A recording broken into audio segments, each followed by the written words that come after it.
All right, y'all. Welcome back to the show. It's Anti-War Radio. I'm Scott Horton. I'm talking with Lew Rockwell from the Mises Institute, LewRockwell.com. And I got this awesome little Mozilla tab kit where I can have 100 tabs lined up on the right side there. And I keep LewRockwell.com/blog and the new Political Theater blog, LewRockwell.com/political theater, open all day, mostly because I'm a Ron Paul junkie. And I just love every little article and YouTube that I can find. And, Lou, I was thinking when I saw the debate, the most recent debate in Iowa, where Ron ever so gently completely thrashed Rick Santorum on the Iran issue and whether or not we needed to start a war with them. And I thought, wow, we have at worst, at least, another year of this. Ron Paul arguing with the Rick Santorums in the world about whether we need more wars or not. And this is the very best thing. This is like a straight shot of vitamin C for the ill American political culture. Boy, over the years I've been proud of Ron Paul, proud to know Ron Paul for many, many, many different reasons. But I thought his courage and his eloquence in that exchange with Santorum was just astounding. I mean, the fact that this is, of course, a very difficult issue to discuss politically because we're supposed to murder everybody in Iran because allegedly they're threatening Israel, although Israel's got 300 atomic weapons and every other kind of chemical and biological weapon, and Iran's got, maybe we'll have one. I mean, obviously, if Iran wants a nuclear weapon, it's only to protect themselves from being attacked by the U.S. or Israel or whomever, not because they want to attack. In fact, Iran's not a belligerent power historically. Maybe ancient Persia was, but not in many centuries.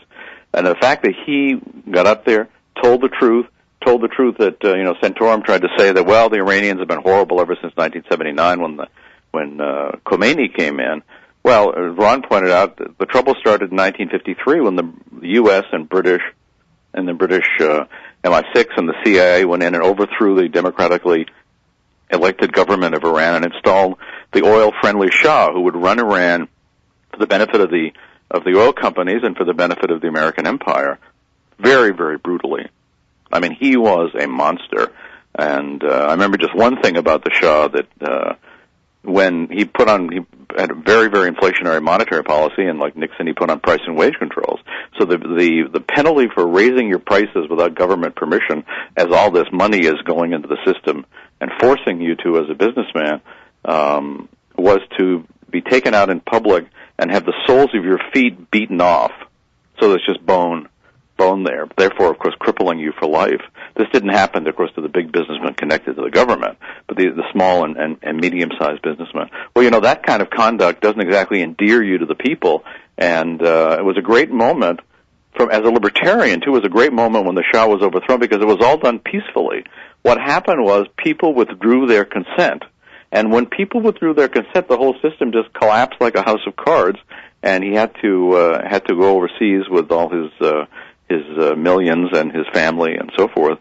And Khomeini came in, and nobody wants to hear this, but aside from his religious views, Khomeini was a far more free market and less tyrannical guy than the Shah.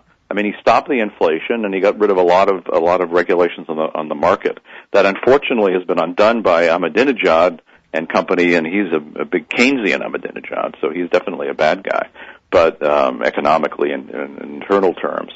But there's a reason that people, wasn't only the fact that they felt he was a legitimate religious figure, they believed in his political program, Khomeini, and also stopping the torture, not having secret police knocking on your door in the middle of the night and so forth. So there were some real reforms for a while. Again, a lot of them have been undone because of all the external hate and pressure on Iran, it strengthens the government.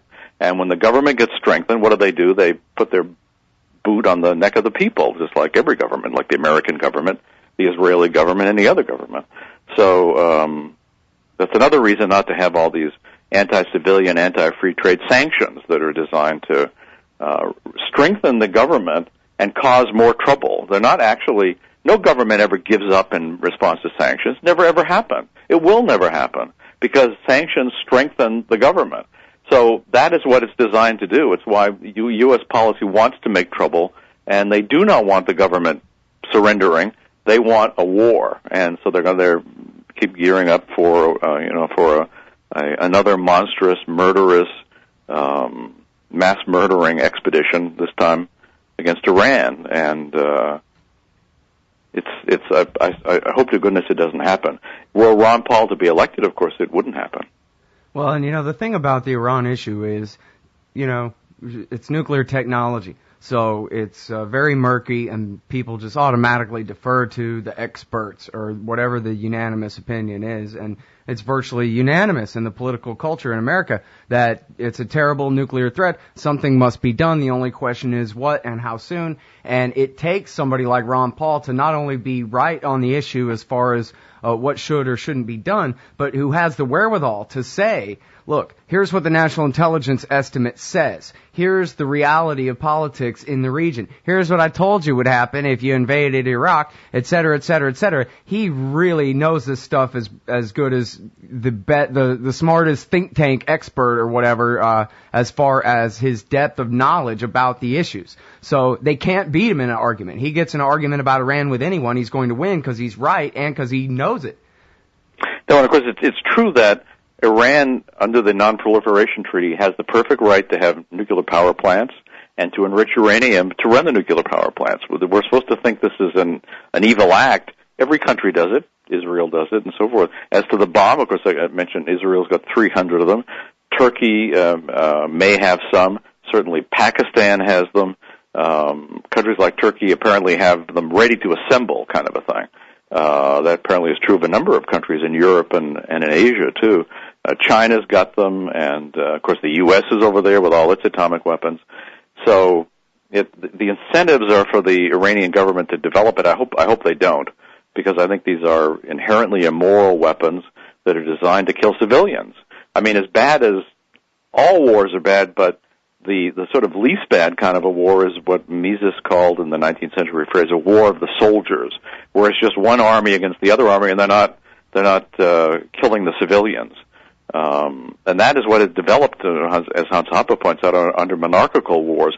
You even could have people go out and watch the battles. I mean, that happened in the first battle of the American Civil War. People actually, because they didn't have to be afraid that the military was going to come and kill them all. That, of course, changed during the Civil War, which became an anti-civilian war, as Hans demonstrates, it's a function of democracy that we think everybody in the other country is part of the regime and therefore can be killed, and they think the same about us. So this is one of the bad effects of democracy. And if there's a war against Iran, just like there were perhaps 1 million civilians killed in the war in Iraq, we don't know how many people have been killed in the war on Afghanistan. What about the war in Yemen and Ethiopia and, all the rest of these things? Who knows? Secret wars, open wars that the U.S. is waging around the world. Sometimes I would love to have, if anybody's got the data, by the way, I would love to report on at least an educated guess, how many civilians has the U.S. government killed in its history of depredations and killings? How many millions of people? Since 1791? Yeah, I mean, since certainly the War of 1812, which was an aggressive war, an attempt to conquer Canada, despite the propaganda we hear, that was the purpose of that war. In fact, in the Revolutionary War, the revolutionary side tried to conquer Canada too. So that was a theme for a while. But yeah, in the war against Mexico, the war against the South, the war against Spain, the war against Germany and Austria, so forth. How many people have been killed? Well, it's got to be a few Third Reich's worth. Well, it's certainly no question. It's a lot of innocent people have been killed, and we're supposed to think this is great. Conservatives think this is like the heart of America. This is the greatest thing. This is patriotism. And of course, it's actually. I must say that's why I'm not a patriot. It's why I'm not a nationalist, certainly, and why I'm not a chauvinist. It's the sort of basic libertarian insight that just because somebody's in a government suit doesn't mean that they have a different set of morals applying to them. If it's wrong for you or me to go and shoot the people next door because we don't like their politics, it's wrong for the government to do it too. Just because somebody's in a suit with little pieces of metal on their chest doesn't mean they have the right to kill. Doesn't make them all 007 James Bonds. Mm-hmm. So the government, the things we can't do, we can't kidnap, they can't draft, we can't steal, they can't tax, we can't kill, they can't make war. and it's the same rules that apply to government as to us, or ought to apply to government. It's not above the law, although of course that is why government exists, so it can be above the law and it can loot us and live off of us. That's the purpose of the parasite called government. Dick Cheney was bragging about torturing people on TV this morning. What a sickening, that fascist Nazi creep is now making a whole bunch of money while praising the wars he helped bring about.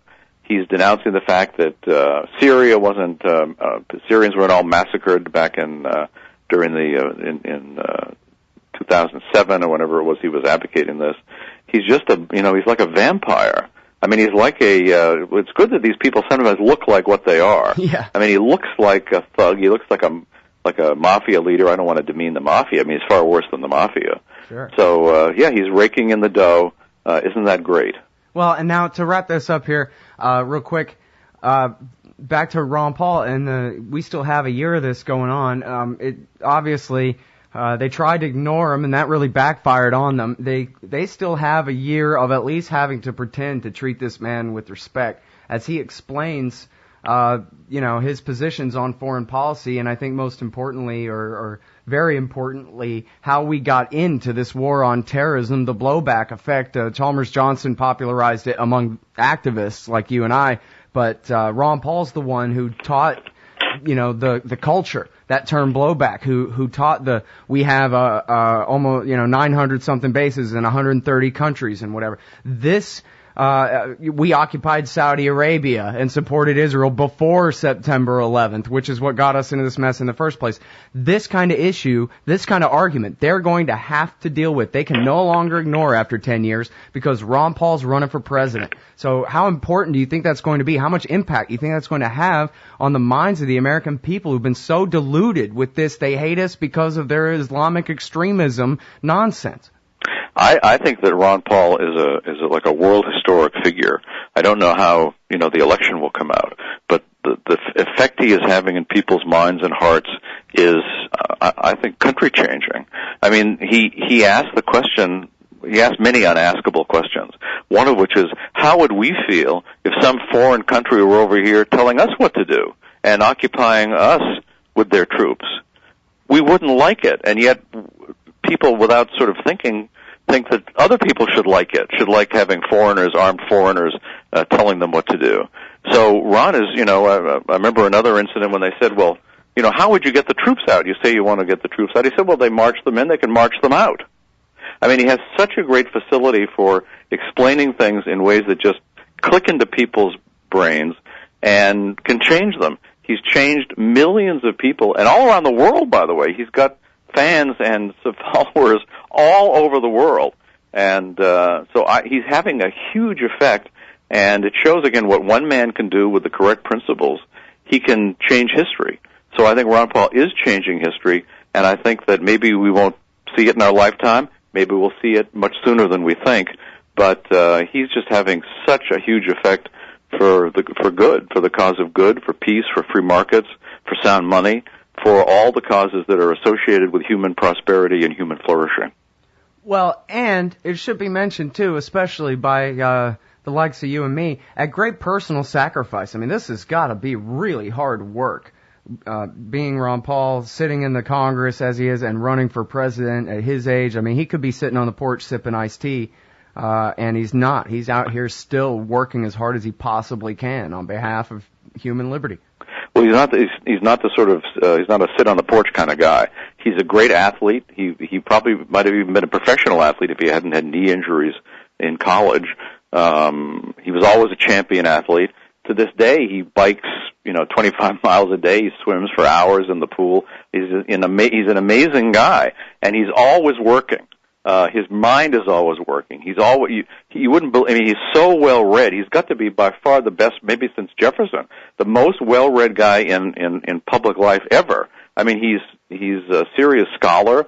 He knows everything about economics and history and law and, of course, medicine and of course, great champion of drug peace versus drug war.